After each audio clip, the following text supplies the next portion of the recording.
لا يمسه إلا المطهرون تنزيل من رب العالمين.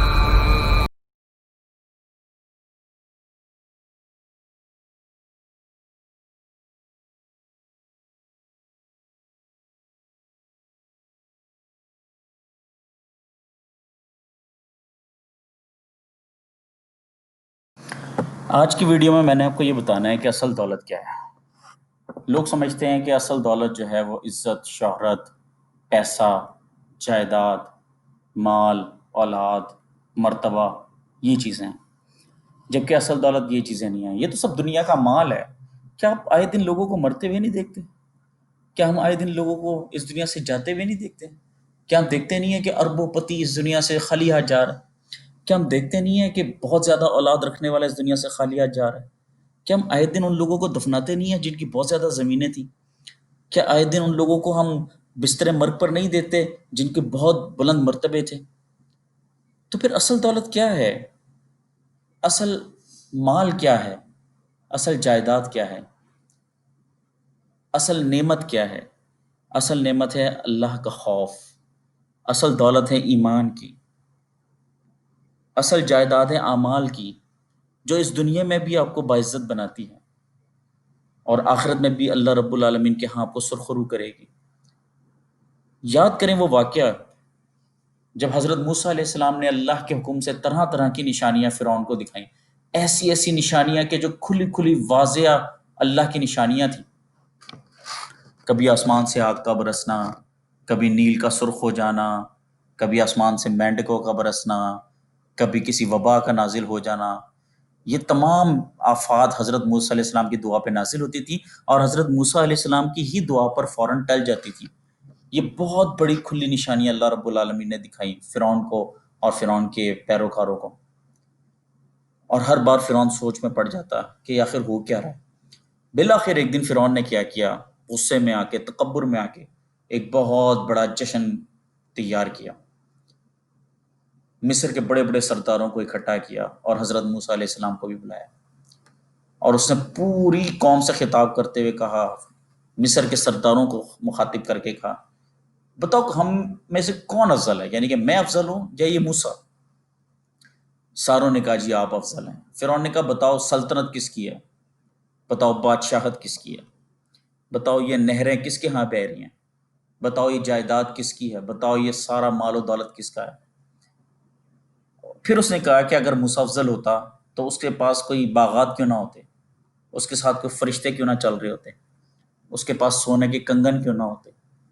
پھر اس نے آخر میں کہا بتاؤ میں افضل ہوں یا یہ شخص افضل ہے جو اپنا مدعا صحیح طرح سے بیان بھی نہیں کر سکتا۔ ہم سب جانتے ہیں کہ موسیٰ علیہ السلام کی زبان میں تھوڑی سی لکنت تھی۔ اللہ اکبر! کیا وہ وقت ہوگا اور کیا وہ صبر ہوگا۔ موسیٰ علیہ السلام وہ رسول جن کا اللہ رب العالمین نے قرآن میں بڑے احترام سے ذکر کیا، اور ہمیشہ جب بھی اللہ تعالیٰ نے جناب موسیٰ علیہ السلام کا نام لیا، اللہ نے فرمایا ہم نے موسیٰ کو کھلی نشانیاں دی، ہم نے موسیٰ کو کھلی آیات دے کے بھیجا، ہم نے موسیٰ علیہ السلام کے ساتھ کلام کیا۔ قرآن میں سب سے زیادہ جناب موسیٰ علیہ السلام کا نام استعمال کیا گیا۔ سوچیں کیا وہ وقت ہوگا، کیا وہ صبر ہوگا۔ پورے مصر کے امیر زادوں کے سامنے جب فرعون جناب موسیٰ علیہ السلام کے بارے میں یہ القابات کہہ رہا ہوگا، حضرت موسیٰ علیہ السلام کا کیا ضبط ہوگا، لیکن وہ خاموش رہے اور صبر کا ایک نمونہ بن کر کھڑے رہے۔ یہ سارا واقعہ سورہ زخرف میں اللہ تعالیٰ نے بیان فرمایا۔ بالآخر پھر اللہ رب العالمین نے فرمایا کہ اس نے ہمیں غصہ دلایا اور پھر ہم نے اس کو سمندر میں غرق کر دیا۔ یہ وہ نشانی تھی جب حضرت موسیٰ علیہ السلام بنی اسرائیل کو راتوں رات لے کے نکل گئے اور پیچھے سے فرعون نے اپنے لشکر کے ساتھ پیچھا کیا۔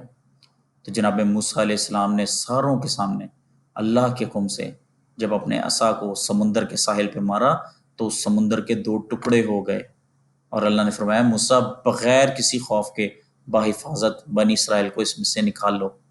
تو بے خوف ہو کے وہ چلتے گئے اور سمندر پار کر گئے۔ جب فرعون نے دیکھا تو فرعون نے بھی پیچھے سے پیچھا کیا، اور بالکل اس وقت جب وہ سمندر کے درمیان میں آ گیا تو اللہ نے حکم دیا سمندر کو کہ ان پر چھا جا، جیسے چھا جانے کا حق تھا۔ اور یہ سب نشانیاں بنی اسرائیل نے خود اپنی آنکھوں سے دیکھی تھیں۔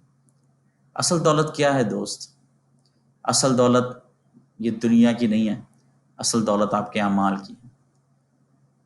اس واقعے سے ہمیں یہ سبق ملا کہ اللہ کی اطاعت، اللہ کی پیروی، ایمان، توکل، قرآن، یہی سب سے بڑی دولت ہے۔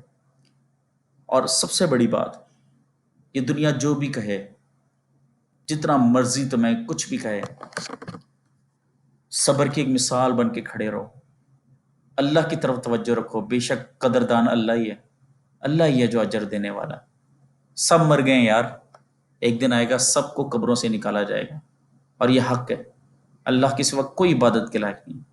اللہ نے جناب آدم علیہ السلام سے لے کے جناب رسول اللہ تک کم و بیش 1,24,000 پیغمبر بھیجے، ہر نبی کو اپنی کتابیں دی کہ اس پہ چل کر ہدایت پا جاؤ، بڑی بڑی نشانیاں دکھا دی اللہ رب العالمین نے۔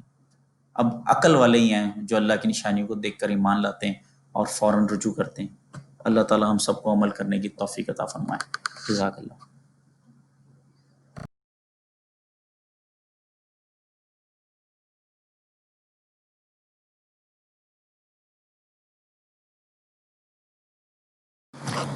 اسی طرح بنی اسرائیل کی قوم میں ایک شخص تھا قارون، بہت زیادہ جائیداد رکھتا تھا۔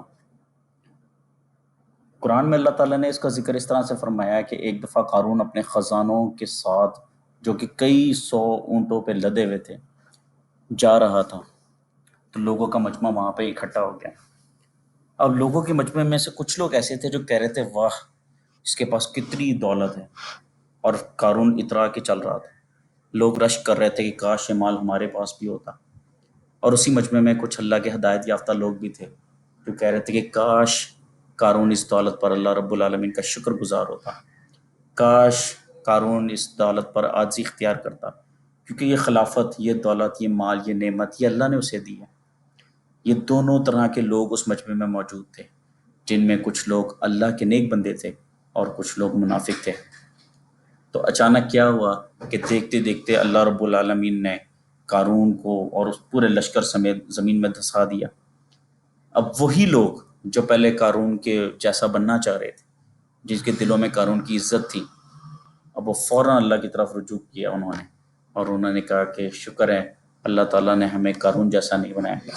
اور وہ لوگ جو اللہ سے ڈرنے والے تھے، ہدایت یافتہ تھے، انہوں نے اللہ کا شکر ادا کیا۔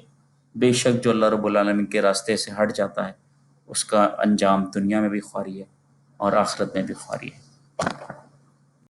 لا